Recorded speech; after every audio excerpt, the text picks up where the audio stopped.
même sujet pour reconstruire le commun, où en réalité on est sur une association qui vient de démarrer, qui n'a aucun passé, et qui rien que pour ça, pour ces raisons-là, n'aurait jamais pu pouvoir trouver ailleurs, où que ce soit, plus de 300 000 euros de subventions. Ça n'existe nulle part. Et c'est bien le sujet. Donc, on a bien là-dessus, excusez-moi de le dire, est-ce que vous considérez, après maintenant, en voyant le résultat de tout ça, est-ce que vous considérez que cette absence d'outils objectifs d'appréciation est normale? Est-ce que vous trouvez normal qu'il n'y ait aucun compte-rendu de réalisé, ni même un relevé de décision argumenté? Rien du tout. Est-ce que ça vous paraît de bonne pratique et est-ce habituel dans les administrations que vous connaissez? Merci, Monsieur le Président. J'identifie 4 questions au moins, voire 5, et je vais essayer d'être concise. La première chose, d'abord, bien sûr, je souscris à ce que vous disiez, Monsieur le Président, sur la constitution des attributions de subventions dans les collectivités. J'ai eu l'honneur d'être adjointe au sénateur maire du Mans pendant quelques années. J'avais moi-même à attribuer des subventions. Maire adjointe. Pardon ? Maire adjointe. Maire adjointe, absolument.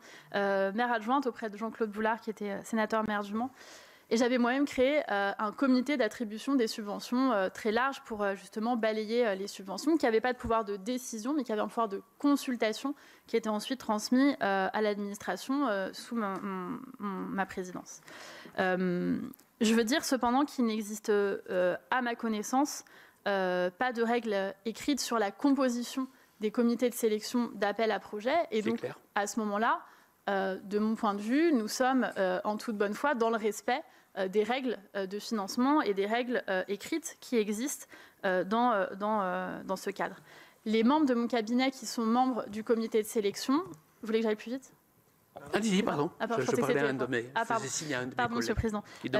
Les membres de mon cabinet qui sont dans le comité de sélection sont pour 2 d'entre eux des anciens membres du CIPDR. Ils y ont travaillé, ils sont experts de ces questions, reconnus, et c'est pourquoi il ne me semble pas incohérent à ce moment-là, de bonne foi, une fois encore, que ces conseillers capés sur le sujet, qui connaissent l'écosystème, participent et travaillent avec ce comité. L'AAP, il a pour nous un cadre d'éligibilité. C'est le cadre et les conditions de l'AAP qui est publié, que chacun a, qui était public.